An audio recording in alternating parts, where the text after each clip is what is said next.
What an episode. And what I love is, like, we were all going into this episode expecting, like, some sort of elaborate flashback or at least backstory monologue from Jod's character, and we got none of that, and it was absolutely nothing. I'm not disappointed by that at all. It's one of those things of, like, this episode in particular was really shocking to me. Yeah, in terms of, like, my expectations and kind of what I had in my mind laid out for, okay, this is the second to last episode in the season. These are the pieces on the table right now. In my head, I had this going completely different. But there were times at which I had kind of my jaw on the floor a little bit, just because I was like, what are we doing? Like, in the best way, not in a, in an incredulous way or anything like that. Yeah. But, I don't know. That's a fun place to be to me. Yeah, absolutely. It was not at all. We kind of had it figured that it was going to be like the Jod Wood story time hour. We were going to get, like, flashbacks or, like you said, even just like a really long monologue about where he came from or anything like that. And all we get is just his further descent into villainry. I don't know that he's going to end up being as complex of a character as, like, we maybe had imagined at the beginning. I don't know that he's going to have that entire arc that we kind of imagined. There's still plenty of time. But, like, he just continued to descend into being worse a as jerk. It went. Yeah. and I think I like that because it goes against Mac's vibroblade. Yes. And I like that. I like stories that will, this is not your typical Star Wars story where it's like he's gonna get his redemption, like we've been talking about. Like, okay, he's already betrayed the kids. No, it keeps getting worse. And so, like, I think it's still open because it's Star Wars where he can be redeemed.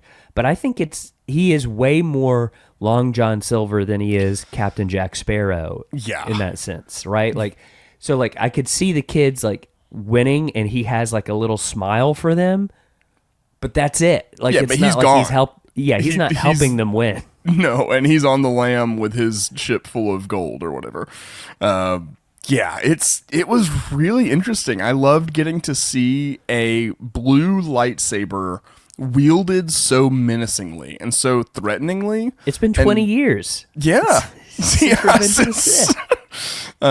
So, like, I loved, this, especially for Wim, everything that we've been, like, has been happening inside of his mind this whole show with, his expectations of what an adventure would really be have kind of been shattered at every step. And now he's seeing this symbol of a heroic order that used to bring, like, law and peace and everything to the galaxy. That symbol being wielded as something intimidating, as something threatening. I loved just seeing that whole thing happen within Wim. And, I don't know, it's just it's afforded us a really interesting take on a lot of things in Star Wars we haven't seen before, and I'm here for it. Yeah, and to go back to why everyone was thinking this was going to be a Jod backstory. Right, we didn't just make that up. No. Literally everyone thought that because he had an interview in which he said, you will learn an awful lot about him. That doesn't mean backstory. Right. And we learn that he is awful. So he didn't lie. Yeah, we learn that he is a caricature. Like, he is Scrooge McDuck levels of greedy, Yes. So yeah, it's we did learn an awful lot about him, just not what we thought. Yeah, and of course we're going to be talking about him more throughout this scene by scene breakdown that we're about to do. But I do want to plant this little seed before we get started. Throughout the episode, as it kept going, I kept thinking, like, was he an Inquisitor? And with his, I don't know. With his countenance this whole episode, it definitely seems like he's coming from a much darker foundation than we thought. It seems like all of that charm and kind of the good we saw, those Jedi-like qualities we saw in him, we now know is an act, That was a means to an end to control the kids. So all of that speaks more to being a, experienced Force user on the dark side of things, rather than, an Order 66 survivor or something like that. And, like, most Inquisitors were former Jedi at some point anyway, but it's like, I could see he's definitely killed all the Jedi within him. That's for sure. And has spent time and effort doing that. Yeah, for sure. Yeah. So I don't know. I love what we have on him. I love that opens up, possibilities for new stories in the future. I'm on the edge of my seat. I need to know who this guy is. And we may find out more, in the finale. But time will only tell. Yes. You are listening to Children of the Watch. I'm Mac Lacey. And I'm Alex Maxwell. And today we are breaking down the 7th and penultimate episode of Skeleton Crew.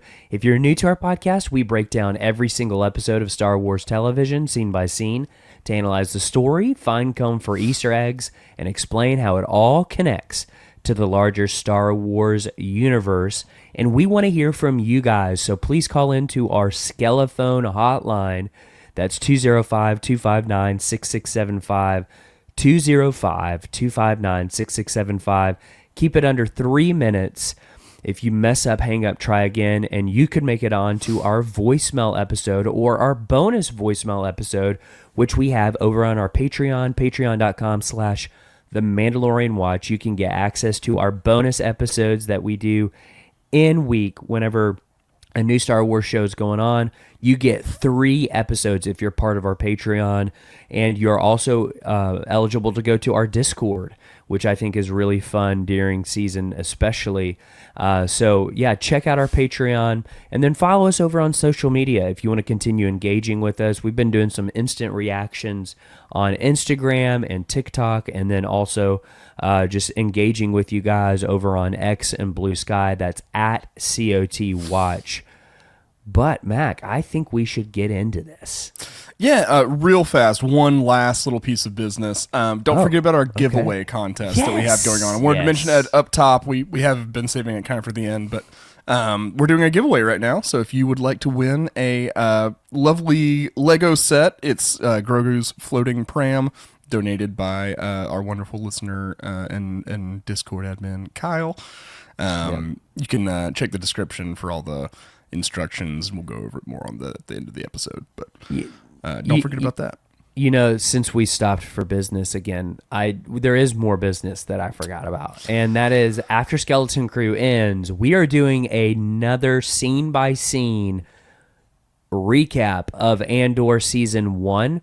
Yeah, and whenever we covered Andor season 1, we didn't get to cover it quite extensively like we typically do on every Star Wars show. We were both in times of transition in our life, and so we kind of just did it by episode arcs a little bit. And so we're going to be diving deeper into Andor season 1 starting the week after Skeleton Crew, so we're not going anywhere. It's actually going to be a great build up to season 2 of Andor that premieres April 22nd, which they are already promoting pretty heavily, and that is not something Star Wars does. No, so that's evidence they really believe in the product they've got. It makes me very excited for the follow-up to what has been my favorite season of Star Wars television.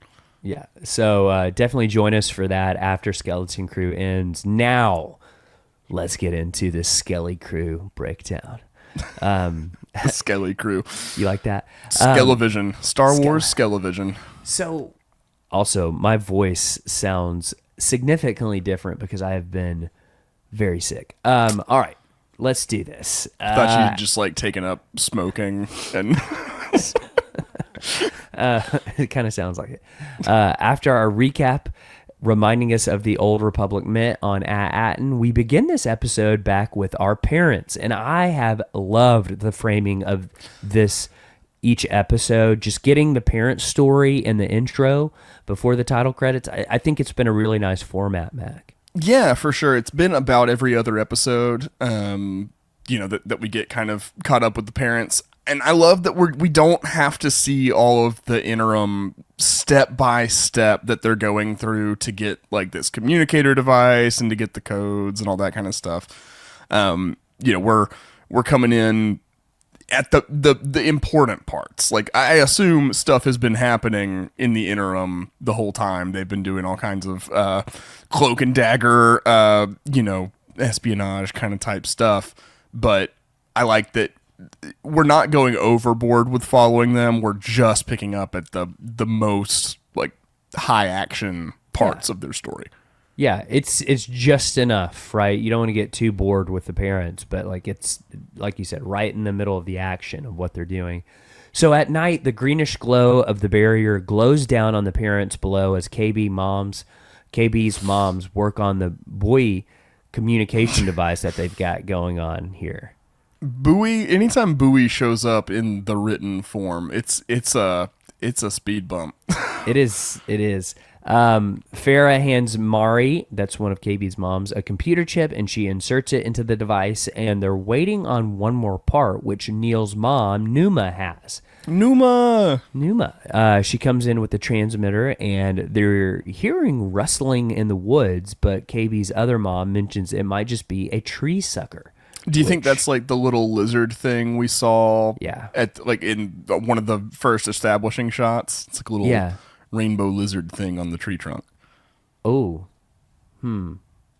I just had a thought.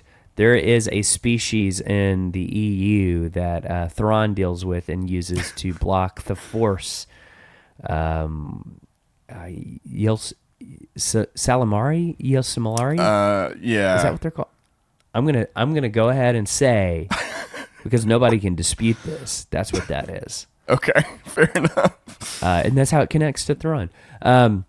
Numa turns around and is about to say the line from that one movie, Star Wars. Oh, that one? Mm-hmm. I think I've seen it. Yeah. She says, I have a bad, and then the lights emerge from the tree line, and they say, attention, you have an unauthorized communication device. Step away or you will be stunned. Numa decides to just try to grab it and run. She says that. I'm going to grab it and run. Just like Neil would, by the way. Oh, yeah.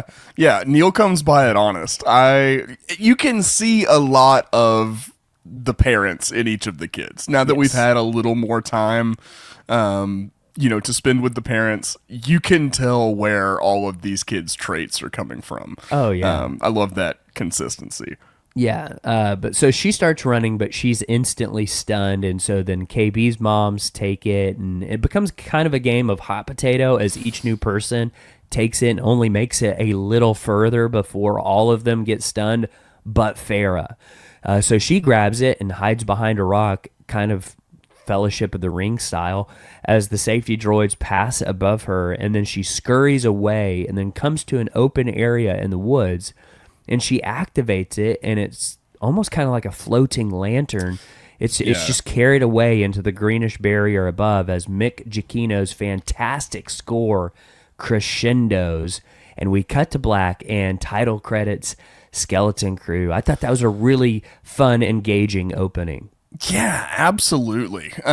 There's something so sinister about the droids being like, stop, you will be stunned for your own safety, or like, it's almost more sinister when they're threatening to stun you for your safety rather than just shoot you.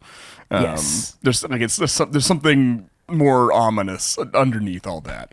I don't know. It's fun. I really like everything we've seen on At Attin. I like that. I don't know. We learn later the parents know more of what's going on than maybe we originally thought. Yes. And so we are viewing all of this from the kids' perspective of like the same information they have not received yet. We have not received yet. Right. So investigating At Attin by watching what the parents are doing and how they're acting, knowing what At Attin is, I think that's a really interesting thing to focus on. Yeah, that is. Yeah, for sure. So we open it back up in hyperspace as the Onyx Cinder barrels towards At Attin, and all is well as Fern and Neil play a little slap ball in the corridors.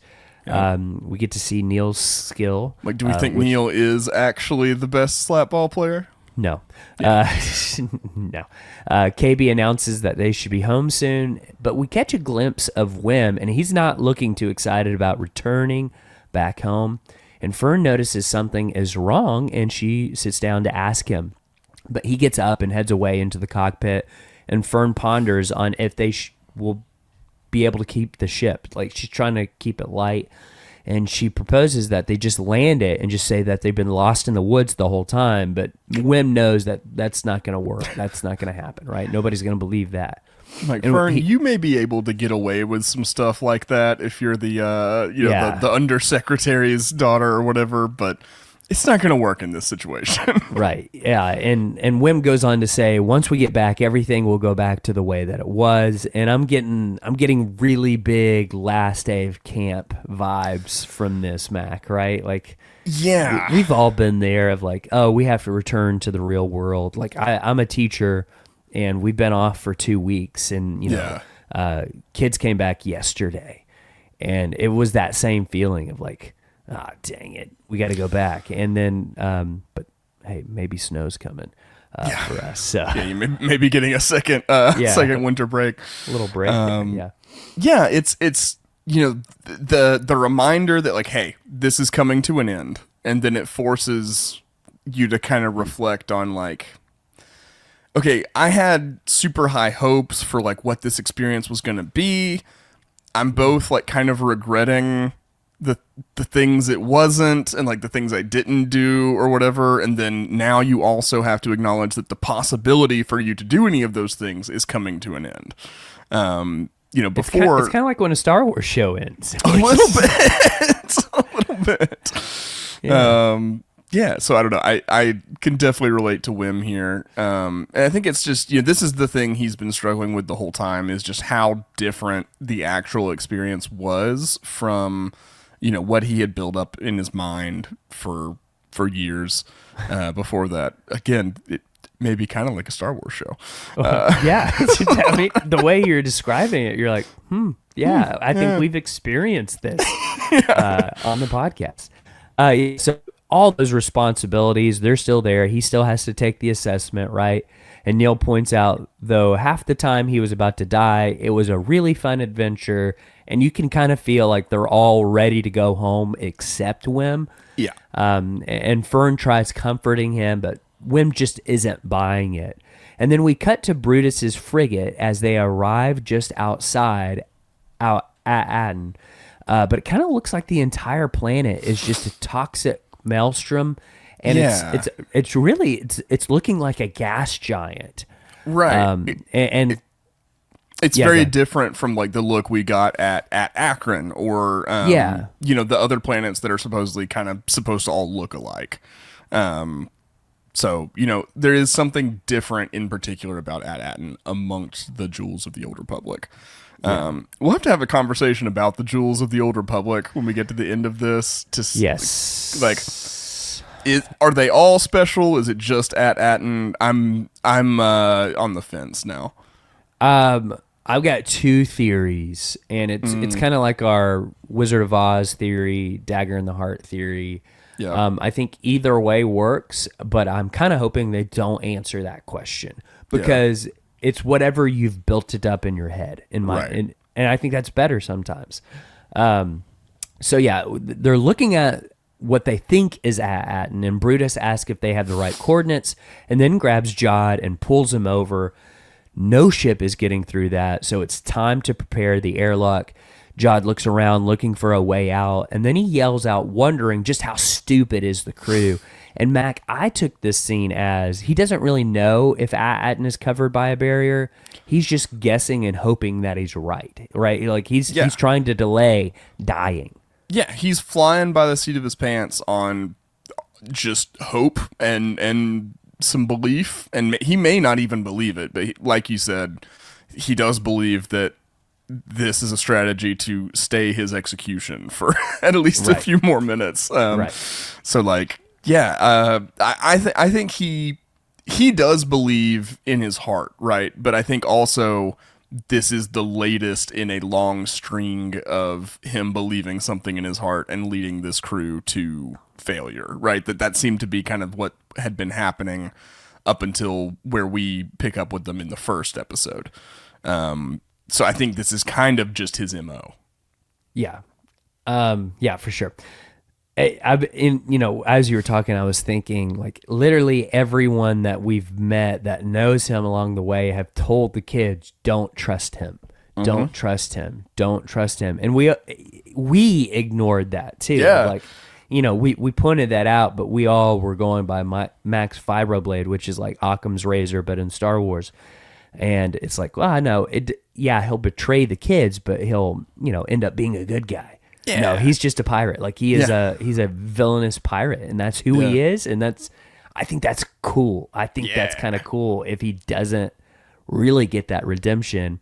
And I just want to pause and say, great job by the casting director of this show for getting Jude Law, because he plays both sides of Jod very well. Yeah, and I think he's a performer that you kind of just innately are like drawn to and want to root for, right? I think you're automatically giving Jude Law the benefit of a doubt, like or like his character, just because you want to like him. He has such charm and everything like that, especially early in the episode or in the series when you really you believed he could be like a Jedi, in hiding or something. Yeah. And then to be able to play, honestly, such a despicable character, kind of on the turn of a dime, I think that's, really good work on his part. Yeah, and it's almost like he stands for nothing, right? Yeah. All he cares about is treasure. All he cares about is gold. In a weird way, that's like a different kind of villain that we don't typically get. Like, because even our Sith, like, they believe in something, right? Like they believe in their ideals. This guy is just like, I don't care about anything. Right. And like the Sith have the whole, ultimately they do end up having a purpose other than power and stuff, which is to preserve what they have amassed on, like in life, because they know that there's nothing after. Right. So then, like, there's that whole tragic loop that feeds back into things and kind of can rehumanize a Sith at the end of the day, right? Jude Law is just mustache twirling, 1920s bank robber villain, Yeah, he's General Grievous in the Clone Wars animated series. He is. Yeah, he's got a mustache. So he says the planet is camouflage. Jod is insistent that TAC, I gotta say that right because I've been saying tech. I've been saying both. I can never cement it in my head. So. TAC Renaud was here, and so he orders 33 to check the log, and 33 says, the real treasure, planet be hidden inside an endless storm. And Jod laughs and points. It's hidden inside what appears to be a gas giant, and so he asks for a fighter, and he's going to go himself to show them, but Brutus is willing to take that bet, but he's not going to be the one to go. Instead, they'll have a volunteer go. And I just got to pause and say, what a brave soul Glurb is. Let's all take a moment of silence to acknowledge Glurb's sacrifice. In the arms of an angel. And, like, he knows, too, right? You can tell he is so defeated even before getting in the fighter. Like, he's not going to get that glowweed plantation. Nope, I'm not coming back. Man. You think he was voluntold? Yeah, of course. Yeah, okay. I mean, it was either die on the bridge because he refused to get in the fighter or get in the fighter and die. So he just kind of accepted his fate. He has better chances flying through that thing. In the hangar, Glurb struts to the fighter and gets in, taking off towards the planet. His call sign is Ravager 1, and what an awesome name that is. Yeah, it's pretty sick. I like that. I wish the Rebels would get a little toothier with some of their naming conventions, Like Red 5 just doesn't do it for me. just doesn't do it. Ravager 1, Let's go. like it's pretty good. That's pretty good. Yeah, and then you could have like Devastator 4, Devastator Squad. I love it. I love it. Yeah, so they listen as he descends through the atmosphere, and further down he goes, the worse it gets until his ship is destroyed ultimately. Yeah. And then after a little pause, Jod asked if they should maybe send in another, which I thought was great. But they're not having it, and so they shove him in the airlock, and Jod is doing everything he can to talk his way out of it. And the pirate, with their finger hovering over the button, is hesitant to press it, but Brutus, he's had enough. Yeah. And so Jod calls for 33 to recall what Renaud said about the barrier, but 33 doesn't get to answer before something jumps out of hyperspace, and we see that it's the Onyx Cinder. Yeah. And so they pull up the hologram of the sleek ship, and one pirate is impressed by his thermal vents because they don't make them like that anymore. So that that tells you it's like, okay, this is an older ship. It's antiquated. Yeah.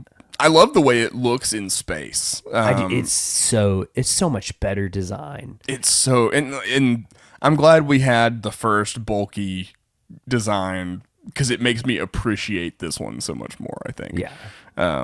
Loved, it's more than meets the eye. Yeah. Yeah. So Brutus calls it an antique and orders the cannons to be fired on it, but Jod starts to yell that he's got it. He's got it. And so they let him out, and he walks out confidently saying that the ship is the key. And on the ship, the kids are amazed at what the barrier looks like when all of a sudden they're caught in a tractor beam towards the frigate. Inside, the pirates go to surround the Onyx Cinder. And on the way there, Brutus says to Jod, treasure or no, I'm going to kill you the first chance I get. And so that is kind of interesting on the second watch of like, okay, if you want to justify anything Jod is doing, there's kind of his justification for what he does to Brutus, but it's just the way that he did it was like pretty brutal. Really callous. Yeah. Yeah, for sure. I mean, they have this like adversarial relationship, but I don't think it's been murder from the get because Brutus was like his first mate for a while, Yeah. I don't know, but I can't quite put this threat on the scale of what Jod does later. No. Yeah, I agree with you. Jod goes on to say they wouldn't do that, or he said, I wouldn't do that. The crew loves me. And then Brutus says the crew loves plunder. He says, no, the crew loves me. And I think that's correct. That's important. Okay. Yeah, I think that is correct.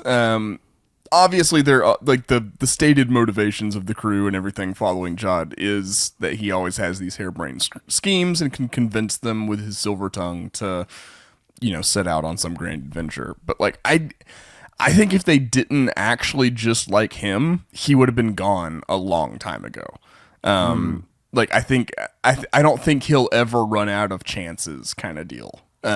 Because I think they do love him. Like, even if he can't deliver on his promises, he can make them feel like they're part of something bigger than themselves. But like, just this kind of small time piracy. And I think they appreciate having him around for that. He almost gives them a sense of purpose. They are very hesitant to always kill him. Yeah. Like always. Right? Like they don't necessarily always. Yeah. Yeah. So, but it did make me wonder if the crew would end up killing Jod for the plunder. Like, I wasn't sure if this line was a setup for maybe something that happens in the finale, where they all turn on him or something. Yeah. I mean, there's always a final straw, I guess, but I just like the notion. I think that the crew likes him. That's just like a more interesting story notion to me. We'll see though. Yeah. So at the Onyx Cinder, Brutus orders the kids to come out or they're coming in. And so he walks up the plank, and as he turns, the lift claw comes down and grabs him. And KB uses a voice changer and demands the crew to let off the tractor beam, and they'll let Brutus go. But then Jod uses the force to undo his cuffs, and Did I? Yeah. Okay. Yeah. He. I'm sorry. I thought I didn't say something. Everyone, it is 5:05. It's 5:57 a.m. For us right now. Please. I took some please NyQuil understand. last night, so like I'm just living in whatever 5-second increment I can remember. Goldfish. yeah. Goldfish mode. Yeah. Jod uses the Force to undo his cuffs and bends down to pick up Brutus's blaster, and KB warns Jod again, or Brutus is done for. Jod pauses for a moment and locks eyes with Brutus and then raises his blaster and kills him. And I was pretty shocked by that moment. Yeah, I think that was the definitive. Like that's when I had to start rearranging expectations in my mind. Right, that was like the nail in the coffin of oh no, Jod is a much more like evilly aligned person than we thought. Yeah, he is He's Long John Silver. He is that. We were hoping that maybe he wasn't, that he was a little more Jack Sparrow, but he is not Jack Sparrow. Yep. He is Long John Silver, and he will do anything to survive and get what he wants. And that's pretty consistent with the Treasure Island character. Yeah. I mean, like, so, like, this doesn't seem inconsistent with, like, what his character would do. But I do think it was a shocking thing and definitely a, like, turning point. I think that act put him a little farther from redemption than he was. Yeah. But if Anakin can kill a whole room full of kids and be redeemed, so can Jod. Yes. Anakin did 2 genocides. Yeah. Which, just side note, I don't feel like any of that was needed in Revenge of the Sith for us to like, oh yeah, he's evil now. Like, you didn't have to kill any kids. It's wilder to me that he massacres an entire like civilization of Tuskens in Attack of the Clones. That did it. Yeah, we didn't need it anymore. Well, he's still the hero after like that wasn't exactly like he basically wakes up the next day like nothing happened, and we also don't adjust our expectations for his character at that point. Padme doesn't either, and that's part of the problem. It's like I don't know. It's really weird looking back on all that. It's like, huh? Yeah. Yeah. So Jod uses the opportunity to ask if any of them want to follow Brutus into death. And when no one moves, evil Captain Silvo awakens and he immediately orders his pirates to work. I just love the way he says, Gunta. Gunta. Nice. The kids retreat further back into the ship, and Jod stares at the gas giant as we cut to the communication buoy rising out of the barrier. Back on the ship, Kona and Pax guard the kids at the table, and Jod re-enters in his helmet, which I love, with SM-33, and he orders 33 to find out whatever mechanism allows the ship to pass unharmed to At Attin. He wants him to rip it out and install it in the frigate because he needs the firepower of the frigate to seize the mint. Yep. I think like probably kind of a built-in security measure for the barrier and everything is like the only kind of ships that can come in and out are these tiny little transports. It's not like anyone could bring an assault here, like even if they had that ship. Right. So I get why he would want to do that. Yeah, so then Jod notices the incoming transmission and clicks on it. Behind him, the image of Farah's hologram appears, and I thought this was a fantastic scene. I think it's maybe my favorite scene. It was really good. Yeah. I loved all the parents getting to tell all their kids something, and they actually get to hear it, and you can see their little tears welling up in their eyes as their parents talk. I thought it was great stuff, and for me, it was like and I think for these kids, it's the same as when Jin sees the hologram of Galen in Rogue One. It felt like that. It's not on the same scale for the galaxy, but it is for the kids. Right. I mean, they're a lot younger. Their world in general is a lot smaller. So I think the enormity of that, I think it's comparable to like the scene in Rogue One, like you said. And the music's similar because it's like father and son did both the songs too. So it's similar. Yeah, for sure. I love just like how the parents know what to say to each kid, you know, Yes. like they know their kid, and they know that this is what they're going to be thinking. This is what they're going to be worried about. Like, this is the reassurance they need. That was really sweet. Yeah, I love that. It's because it tells you, okay, they do care about their kids. Yeah, and especially like in the case of Wendell, you know, Yes. like he in particular has kind of appeared as this more callous figure. Like we're kind of like in the first, you know, episode or two, like he's kind of a jerk, you know, but he does care. Like it's just that, you know, he gets caught up in his day-to-day life and the pressures and responsibilities on him. But like, I think his actions prove where his heart's actually at, you know?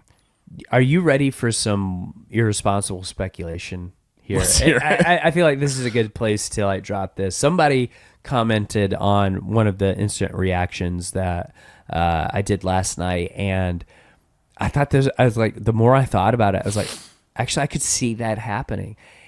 And they said, what if Farah or Wendell is actually an Order 66 survivor?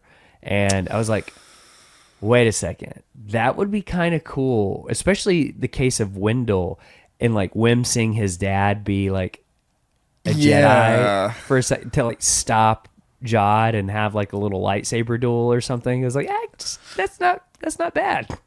So I'm not necessarily going to go down. I'm not going to come with Not you that on far. that journey Yeah. for that like Wendell is an Order 66 survivor or anything like that. yeah. But I think what you said about, I absolutely think Wim is going to see a side of his father he's never seen before. That's both Yes. going to show him like the inherent, you know, good qualities in his dad, and then also just how much he does care for Wim.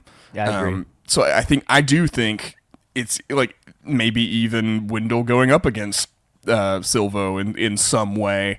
You know, I think something like that is going to happen because Wim's going to have to realize like, oh, adventure and like this sense of excitement and meaning and stuff like that is a little bit different than I thought it was. It can be found in different places than I thought it had to be found, you know? Yeah. Yeah. So I do think something like that will happen. Yeah, and for clarification, I don't believe that either of them are actually Order 66 survivors, but I agree with you. I think there's going to be a moment where the parents save their kids, and like all of them get to see that, and like, oh, sweet, like, yeah, and it just brings them closer together. But back to the hologram, Farah mentions that Fern must be so scared of getting in trouble, but she won't. KB's parents say that she must be so worried about going so long without any maintenance, but as long as she avoids moisture, she should be fine. Like we're past that. Yeah. Then Neil's parents, we get to see Neil's dad, who's just absent all the time, it seems like. And Numa mentions that his little brother just lost a tooth. And he got a shiny new datary, but all he wants is his big brother. Yeah. Aww. That's sweet. But confirms the existence of the Tooth Fairy in Star Wars. So that's cool. The Tooth Minoc. Someone please draw the Tooth Minoc. the Tooth Cathalops. He comes he slithers into your room. oh god, it's terrifying. Farah and Wendell tell the kids to find a Republic emissary, and they'll be able to pass through the barrier that way. And I do want to pause. That's an old Republic emissary, right? It would have to be. Yeah. So, but that means the Republic transition into the Empire. So it's like they wouldn't be able to get back, right? You know, if they went by their parents' route. Yeah, that's a good point. The mentioning the emissary thing, I was like, okay, are we gonna have one last side quest before we bring it home in the finale? So too. Yeah. Like I thought that was gonna be maybe what the second half of this episode was gonna be. But I think, like you said, that may not work anymore. Like if it was an old Republic emissary, then like I think they would have. They usually specify New Republic anytime they're talking about the New Republic. That's literally its name. Right. So they're usually pretty intentional about that. I think this is referring to the Old Republic and would not be a viable means of return. No. But it's a fun thing to think about, right? These like traveling diplomat kind of figures that there's like 10 people in the entire galaxy that can get in and out of At Attin, and like what kind of adventures are they having? What kind of pirate raids are they having to defend against? I think that's cool. I definitely think that's cool. So Farrah and Wendell tell the kids to find a Republic emissary. Wendell says not to tell anyone where they're from. Oops. But they're not supposed to find out about any of this until they graduate. So so that kind of confirms to us all the adults know that they're stuck on this planet, that there is a barrier. I don't think they know the extent of what's going on outside the galaxy because obviously they can't get communications out. So that probably means no communications are coming in. So they don't even know about the Empire and stuff either. Right. But he apologizes to Wim and wants him home. And when the hologram ends, Fern begins whispering on a plan to sneak away, but Wim yells attack and does so. And they're easily stopped and are going to be used as hostages by Jod. Wim argues that the Onyx Cinder is theirs because they actually found it first, but Jod says it's now his. But then SM-33 gives him an actually, which I thought was great because he's the current captain of the frigate. The Onyx Cinder remains unattested. And by the pirate code, a captain can only lay claim to one vessel. I think we should bring the pirate code back in terms of I don't know, maybe like multi-billion-dollar conglomerate companies. I think you can only lay claim to one of those. Yeah. I think that's I think if you already have one of those, you should not be able to have other ones. Anyway. So there's kind of a little beat after that revelation is shared. And then Wim tries to claim the ship. Before he can, though, Jod covers his mouth and claims the ship for himself. I do think that's interesting because then technically nobody has the frigate anymore. And I feel like Vane is going to take the frigate and become the new pirate captain. But yeah, I do think that Vane is going to make it out of this series and continue on to do something. I think they kept him alive in The Mandalorian to bring into here because he hasn't done anything super. He's like the new Hondo, it seems like. Yeah. There's got to be a reason why he's here right now. He hasn't done anything important enough to warrant making the transition from a different show. Yeah. Fern yells unclaimsies as she steps forward. Jod is just taken aback and what are you doing? And she claims it for kids only and orders SM-33 to get the pirates off the ship. And Jod says, no grown-ups allowed. That's right. Jod says, I'm afraid it doesn't work like that. And then just a nice right hook from 33 puts him right to sleep. And I love this moment when 33 says, it'll be close enough. Yeah. And then he just starts charging the pirates. I thought that was such a great hero moment for SM-33. Yeah, because it's an interesting position because he's the one always kind of espousing the pirate code and all these technicalities and stuff like that, right? But you see that the pirate code is more like guidelines for him as well. And he's ultimately invested in the kids, and he's going to bend the rules to protect them. And so unlike Silvo, we do still have this pirate with a heart of gold character in 33. Yeah, I thought it was awesome. I thought it was so good. So we cut to the pirates laid out on the frigate floor as Jod wakes up and takes off his helmet. Behind him, the Onyx Cinder takes off towards the barrier, and Jod staggers to his feet as 33 readies the controls and throttles forward. Two snub fighters chase after it on the orders of Vane, and then we get a great-looking sequence as the Onyx Cinder flies through the storm clouds, and the satellites are just super cool. And when a fighter gets too close, an arc of lightning hits it and takes it out. And as they continue their descent, SM-33 explains how Renaud used one of the mint ships so that he could fly it back through. So that basically, like, Takranah did not build the ship. He just stole one of At Attin's ships. Yep. And that's why he put the hole over it. Right. Just to make it, piratey.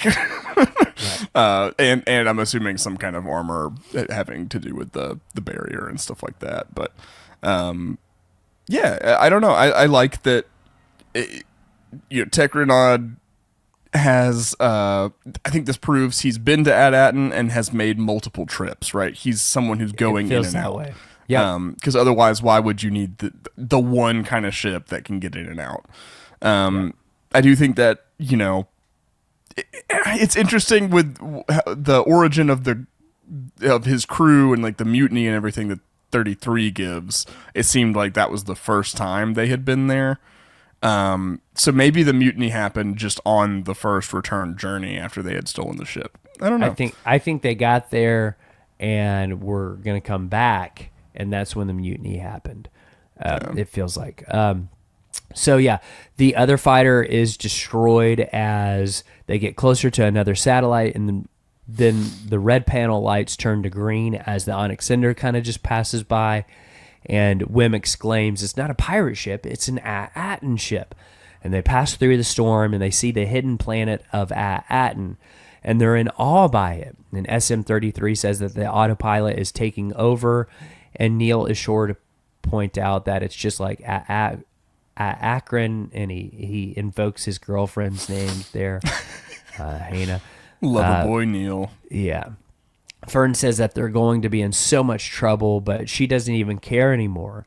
And Jod says from behind, "But you should." And they whirl around to confront him, and before SM-33 can stop him, Jod ignites his lightsaber and beheads him, which I thought was even more shocking. Yeah. Yeah, it's crazy. I mean, even like 33 has been this, he's been treated like a weapon this whole time, right? Everyone's trying to like win his programmatic loyalty so that he is fighting on their side. Like we've seen, the kids and Jod kind of go back and forth and stuff. Jod just takes him out. He's no longer interested in like how useful 33 is because he's already at Attin. He doesn't need the coordinates and stuff like that anymore. So yeah, I think this honestly was more despicable feeling to me than him killing Brutus. Yeah. Oh, for sure. Yeah. I think there is partly like a chance SM-33 can survive because like, he's a droid. Yeah. You can just reconnect his head. Like C-3PO has had his head cut off so many times. You can stick that thing on a different droid for a little while and he'll walk around and then you can just swap him back. You may not have noticed me because of my red arm. Which is one of the best C-3PO lines of all time.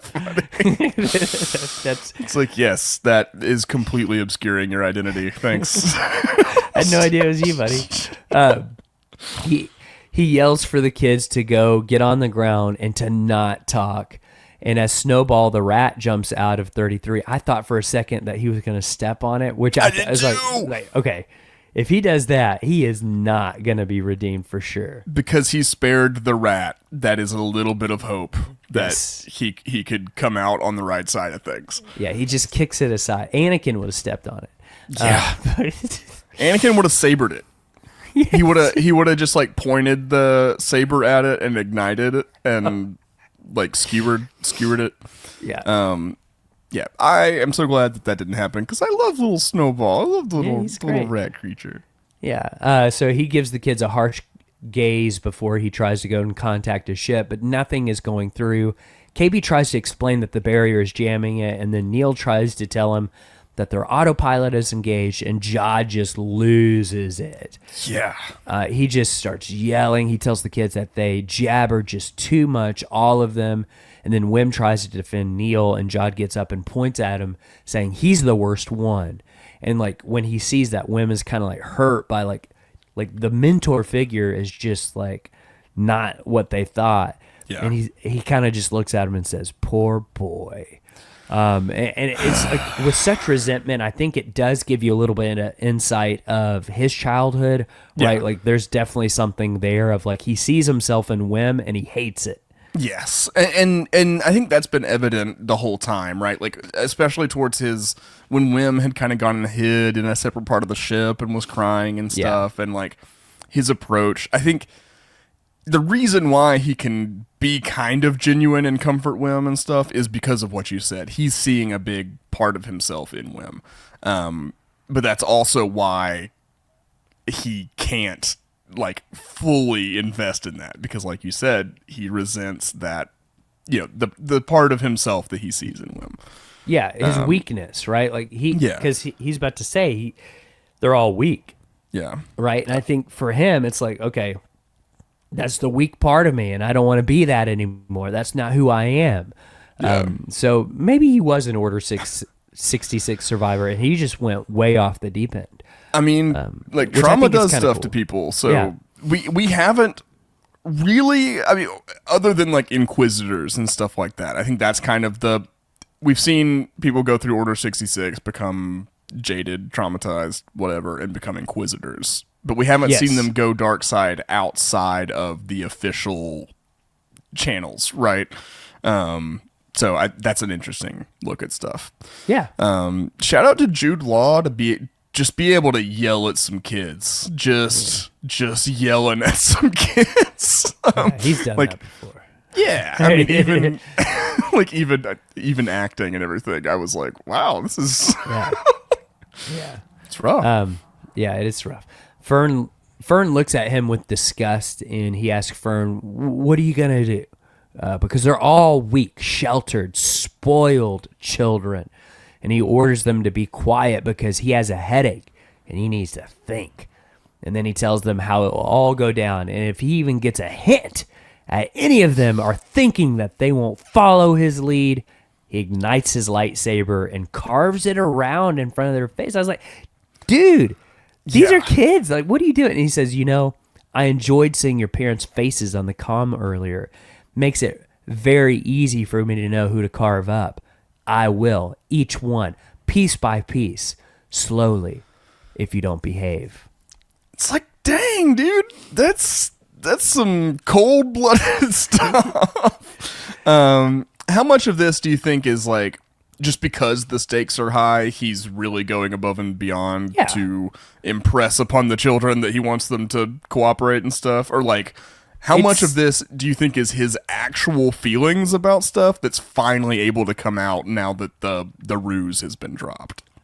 I think we had a voicemail a couple weeks ago that said, we keep comparing this to The Wizard of Oz, but maybe we should compare it to Lord of the Rings. And I think for Jod, the gold is like the One Ring. And I think it does something to you of like, that greed, that want for something will make you into a spiteful, hateful person that maybe you are not normally. And I'm not giving any sort of leeway for Jod and how he's acting, but I do think the closer and closer that they get to the gold, the crazy starts to turn on in Jod a little bit in terms of like it's taking over.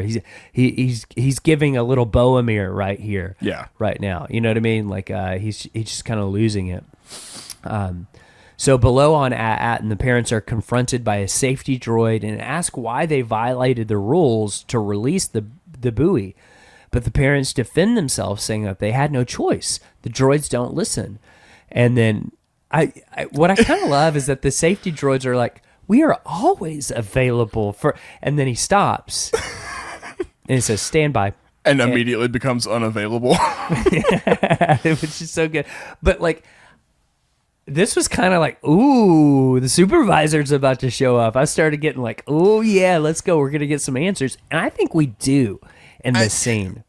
I think we get some indication. Like we got to read between the lines a little bit as we tend to do on this podcast. But yeah, I think we do get some indication. Now, there is some interesting clues in the audio description too that might give us some indication on why these are called the Jewels of the Old Republic and and why we see these murals everywhere. It says that the safety droid walks past the mural that's mythologizing the Mint. So we talked about in, I want to say episode 2 or 3, like it's very possible that they just mythologized their own origin story to make it feel bigger than what it actually is. And so I think that's a possibility of what's going on here, Mac. Yeah, I think of the book Brave New World. So Aldous Huxley, what a name, first of all. In that, like, we're looking at a dystopian society that has completely formed itself around like mass production efficiency, to the point where everything is so efficient that nobody has any like real needs in the surface capital world, of course. Like in the world Right. we're going through in the book. Yeah.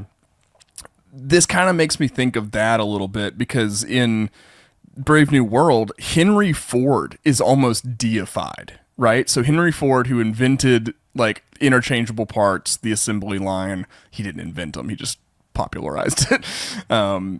You know, he's just like this capitalist who becomes almost deified, and like the symbol of the T, like from the Model T, becomes like a religious symbol. People wear it like crosses, and like they pray to Henry Ford and stuff like that. This feels like that to me, right? Where you're isolated from everything else, and I think with that comes kind of this loss of purpose a little bit, right? You've been disconnected from the rest of the galaxy, from the rest of the galactic community. And so with that loss of purpose, you're gonna have to find something to give your lives meaning, to give your lives purpose. And if you're really like mythologizing the Mint and almost making it your cosmology, like the Mint is your deity that all life kind of serves and comes from, and that kind of deal. I don't know, that's really interesting. And I think we do learn a lot about At Attin kind of from that. I love what you just said. I think I'm leaning more towards that's what's going on here, and I think that's the answer to episode 3 questions about the scroll, all of that. They kind of made this mythology about these planets, and this is what's special about them. I think there's room for, if they decide to go forward with this show, and that's all going to depend on the numbers. And you know, I really, really hope that they do, because I think they've got something really special here, and I love the showrunners and how they've paced this season out perfectly, in my opinion. It's like it's everything from top to bottom is so competently crafted about this show. They know what they're doing. They know what they're doing, and it's evident. But like, I think that's where you go for season 2 of like, okay, what else? What originally made At Attin and the 9 Jewels special? Yeah. And like, is there a reason that they were attracted to these planets in the first place? And maybe they were hidden before they decided to put the Mint on. Like, hey, let's put the Mint on the hidden planets. That's a great idea. So there was something that actually made them special beforehand. I think that's where they should go for season 2. And I kind of hope they don't answer it in the conclusion next week. I kind of hope it's up in the air, so that way the door is still open for that. Yeah. You know what I'm saying? Yeah, for sure. For sure. I mean, this has been one of the most exciting conversations we've been having throughout the season. So I think it would be a good idea to keep that conversation alive. Don't fully give us like a, you know, just kind of an offhand explanation. Like let's let that build to something. Yeah, and then we get some hints about the supervisor here in just a second, and over the PA, Stephen Fry's voice says, "Citizens of At Attin, this is the supervisor speaking. An emissary is arriving for a shipment. All non-essential work is suspended until offload is complete. Thank you." So I think this hints at that you were right from the jump, from like episode 1 breakdown. You said, I think the supervisor is just a computer running the system, and I think there's a lot of evidence for that now. I think so too. So if you don't know, Stephen Fry is a Star Wars author. He's written a lot of different stuff. No. This is Stephen Fry of like he narrated the Harry Potter books. Okay. Stephen Fry, like this is there's a Star Wars author named that's Stephen Jason Fry. That's Jason Fry. Everyone, I apologize. I had to stop you right there. I was like, no. Thank you so much. This is the guy from V from Vendetta, who's the talk show host. Yes. That's that guy. Okay. Yeah. Stephen Fry. Yeah. So do you think he's going to be? I don't think we're going to see him. That almost proves to me that we're not going to see the Supervisor. Yeah, we're not the fact that we got a voice that's kind of a cameo. But it could be that it's just Stephen Fry or whatever, next week. Sure. Yeah, I don't think so though. Yeah. So anyway, sorry, Jason Fry, for getting I just totally got his first name mixed up. You were thinking Star Wars. I was. That's what we do on this show. That is currently where my head is with Star Wars. Jason Fry did write the Star Wars Atlas, which is essential for the show, I think. But so it makes me think like the Supervisor is a computer, but there might be someone in there just pressing a button who is not Stephen Fry. Just like the Wizard of Oz style. Yeah. The voice, the presence is all an illusion, and it's just some little guy behind some levers. Yeah, and it's actually Jason Fry. Yeah. So KB's mom gets an alert. Her Life 360 is working again, and she's picking up on KB's signal. That's good. In the distance, they see the Onyx Cinder circling in towards the Supervisor's tower, and below, the ground starts shifting like it's the X-Men, right? Like it's like the basketball court opens up a little bit. Right. Yeah. The Blackbird. Yeah. Which is such a cool plane. It's just an oversized SR-71, which is so cool. It's like, did you know that the SR-71 has no missile countermeasures? If you're watching on the YouTube, that was some fantastic, some prop comedy, some improvisational humor.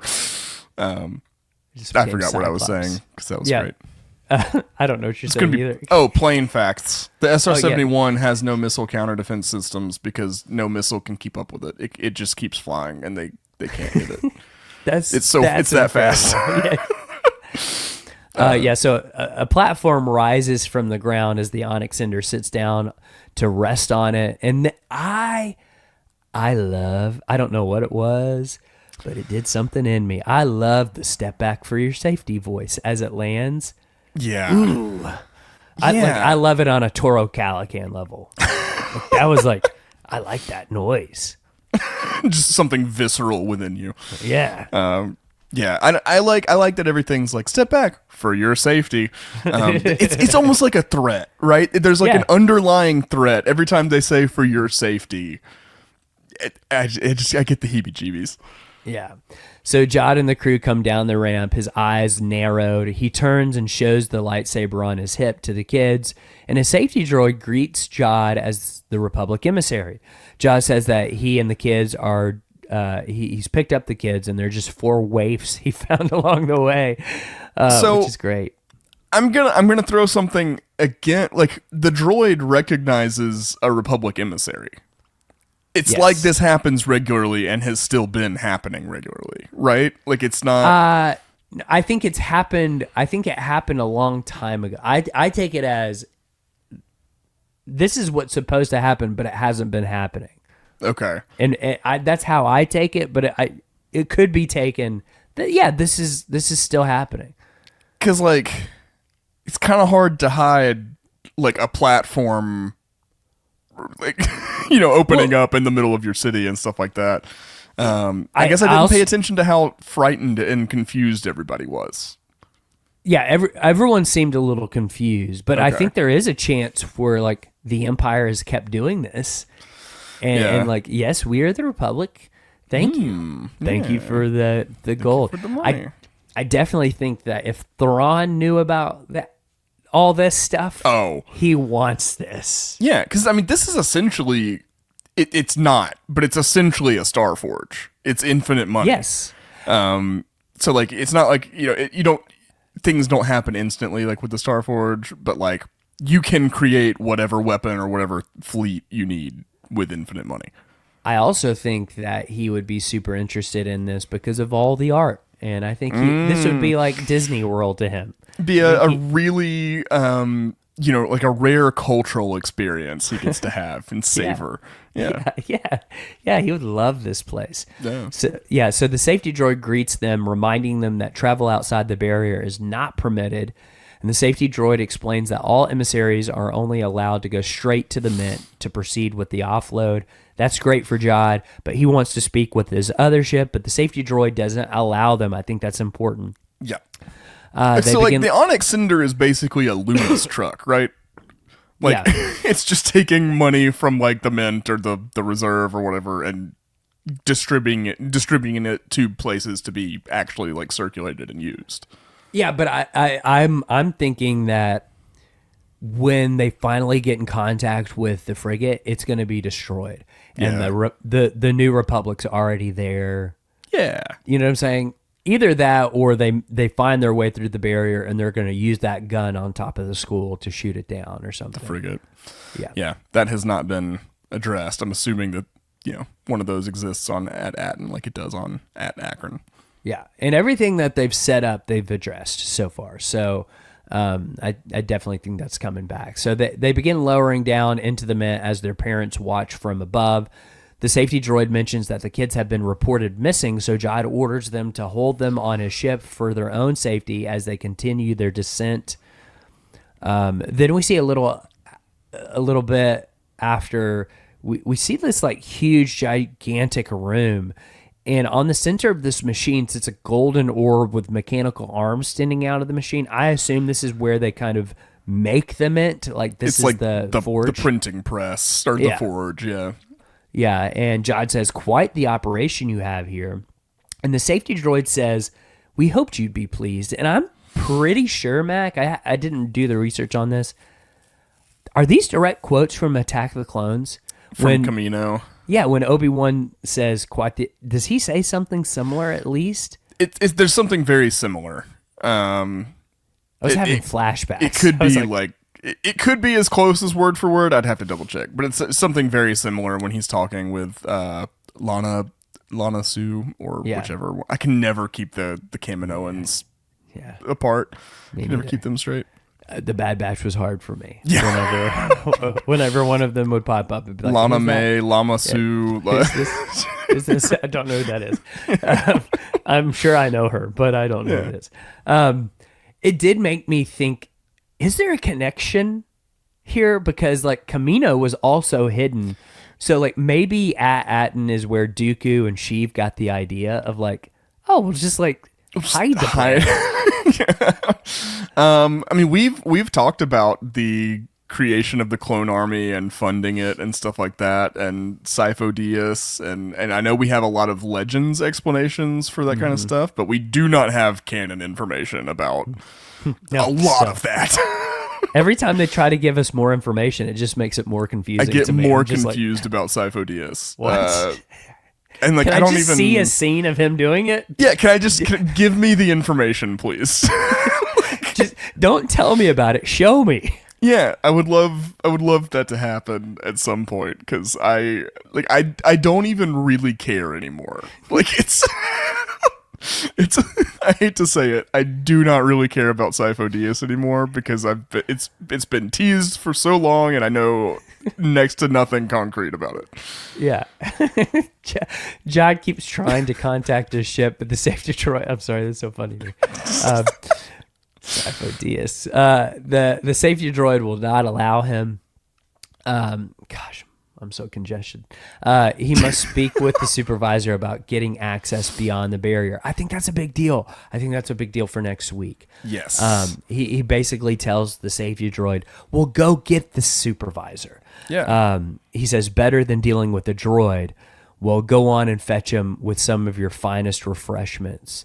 Uh-huh. So either that's hinting like that it's a person or it's a droid. Like he even says it's better than dealing with a droid. I think that's the nail in the coffin, that it's Yeah. like a supercomputer or a droid or something like that. Yeah, I think we'll get some answers one way or another next week about the Oh, yeah. supervisor. We got the little tease of the voice and everything like that.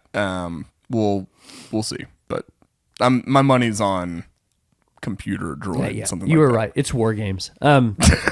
It's Hal back there. So they pivot down to a massive wheeled door, and it unlocks and opens as a walkway extends out, and Jod steps out and walks towards the opening vault. Inside, there's a golden glow emitting from the room, and Jod asks the safety droid how many vaults are like this one, and the safety droid answers 1,139. And then we catch a glimpse of the endless stack of old Republic credits filling the room. And I know this is not real, but even I was like, hey, Jod's got a point here. Maybe he should be doing all these things. Maybe it makes sense. Yeah. It's a lot of credits. Did you catch, so like 1,139 is so close to THX 1138, Yes. and I don't know why it's 1139, but It's just one more. it's just one. It's the next one. But if you don't know, that was a student film that George Lucas did when he was in film school, and then he later turned it into an actual feature with Robert Duvall. Yeah. Yeah. It's good. I like it. The Lucas verse is what we call that. I think we've talked about THX 1138 when we were talking about kind of the dystopian seeming nature of At Attin, I think. So that makes sense.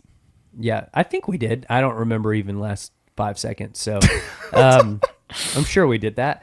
Jod approaches a loaded pallet and crouches before it, almost like Gollum, as he's like almost in tears. Yeah. He reaches out and he pinches a single credit, and the rest of the stack begins to spill out on him, and he's just Scrooge McDuck. right. He's just maniacal laughing. Yeah. If he could jump into a pool of these gold pieces, he would. Like diving board style. I think he'd do it. Oh, yeah. Meanwhile, the kids sit on the ramp, but a hover cart arrives with their parents, and the kids run out to hug their parents, and they all embrace. But the moment is interrupted as Jod joins them, and he ignites his lightsaber and slowly approaches them as we cut to black. End of episode. Yeah. Wow. I think he'll probably have to take Farah hostage or something like that, since she's the undersecretary. I think she'll be kind of his key to getting access to the supervisor or whatever that's going to be. But he's certainly going to like use these all these hostages he's got as leverage to gain some kind of control over this lovely fortune he's found. I think also it's either going to be the parents or the safety droids that end up saving them from this moment. I'm kind of leaning towards the safety droids of like kind of stunning him and saying, "All right, we're ready to take you to the supervisor." And then they wake up in the supervisor's tower, and then it's kind of a race to like, I don't know, get the gold. Or stop him from leaving with the gold or something like that. I don't think that there's going to be like some sort of huge cameo or anything like that. I think it's going to end up being like, it's very much about stopping Jod from leaving with the gold. Yep, I agree. But yeah, I loved this episode. I thought it was a really, really good penultimate episode. It left the stakes. It gave us enough information and enough questions answered that I have new questions going into the finale. And I'm really excited for what they've got for us next week. Yeah, this is the only time this season where I felt like that was a little short. In terms of like, I wish it was longer, and that's not a criticism of the show necessarily. I just really enjoyed this episode so much. I wanted it to keep going. So, that's a good place to be if you're a showrunner and you've got your show going on. But yeah, I'm really looking forward to the finale. I think it's going to be a little more straightforward than what we theorized around episode 3 when they were showing the map and stuff like that. I don't think we're going to get necessarily these huge revelations of it being like connected to the Jedi and stuff like that. I think there's still a chance for all that, but I think it's going to end up being a little more straightforward than what when we saw that old Republic scroll unscrolled, the gleam in my eye took over a little bit. So yeah. And like we love to speculate around here. We like to think of what could be a whole lot. And like sometimes that puts our scope a lot higher than it should be, if that makes sense. Which like all that stuff's fun to do. But I think Skeleton Crew has been a really, really solid season of TV. I can't wait to see how they bring it home next week. But of course, we want to hear your thoughts and theories on everything that happened in this episode, everything you think is going to be happening in the finale. This is kind of the big one, right? This is like the most important time to call in. This is going to be the voicemail extravaganza.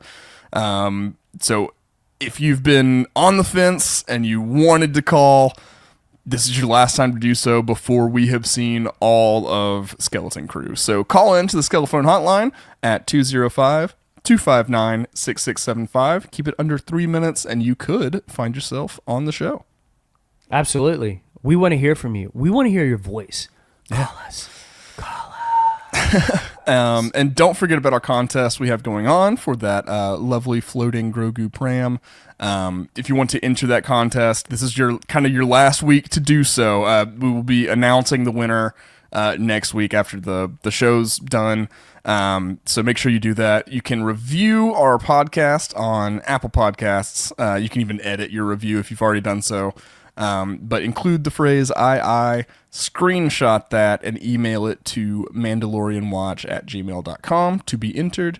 And it is only available for our U.S. listeners. So sorry for our international listeners. But we've been bitten on the shipping before. We love you guys though. So looking forward to it. We got we got one more left, so let's soak it in. Be on the lookout this weekend for our voicemail episode. Call in right away. We want to hear from you. It's going to be a lot of fun, but then the fun continues after Skeleton Crew ends with our Andor Season 1 rewatch leading into Season 2. Boom. Come on, let's go. It's going to be a lot of fun. Yeah. But Mac, take it away. For sure. Well, we'll get to all of that in the future. Next week, we're going to be finishing up Skeleton Crew, bringing it on home. But until then, keep the watch.